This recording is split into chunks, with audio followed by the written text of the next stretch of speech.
အားနဲ့သမီးနဲ့မင်္ဂလာပွဲကိုအချိန်ပေးပြီးတော့ခန်းခန်းနားနားကျွန်တော်စီစဉ်အောင်ပါပါ For You Cinema application ကို Android phone မှာဆိုရင် Play Store မှာ F1 Cinema မြန်မာကိုရိုက်ရှာ၍ဒေါင်းလုဒ်ချိုးလို့ရမှာဖြစ်ပါတယ်ရှင်။ iOS ဖုန်းမှာဆိုရင် App Store မှာ For You Cinema ကိုရိုက်ရှာ၍ဒေါင်းလုဒ်ကြည့်ရှုလို့ရမှာဖြစ်ပါတယ်ရှင်။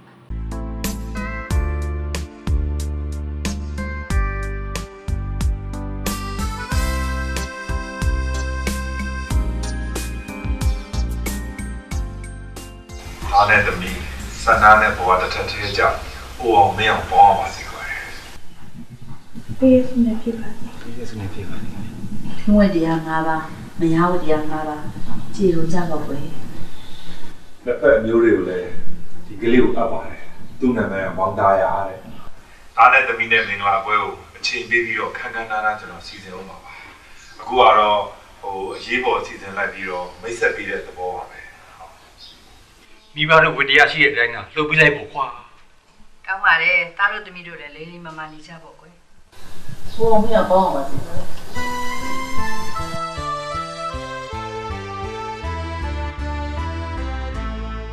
For You Cinema application ရဲ့အကောင့်ဝင်ရမှာတော့ဖုန်းနံပါတ်ကိုရိုက်ထည့်ပေးရမှာဖြစ်ပြီးဖုန်းနံပါတ်ရဲ့ message မှာကြာလာတော့ OTP ကုတ်6လုံးကိုထည့်သွင်းဖြည့်ပေးရမှာဖြစ်ပါတယ်ရှင်။ထို့နောက်စကားဝတ်နေရာတွင်မိမိကိုယ်တိုင်အလွယ်တကူမှတ်မိစေမည့်ခဏန်း6လုံးကိုထည့်သွင်းသတ်မှတ်ပေးပါ။စကားဝတ်ကိုဒုတိယအကြိမ်ထပ်မံအတည်ပြုသတ်မှတ်ပေးပါ။အကောင့်ဖွင့်ခြင်းအောင်မြင်စွာပြီးဆုံးမှာကမိမိနှစ်သက်ရာကိုကြည့်ရှုခန်းစားနိုင်ပါပြီရှင်။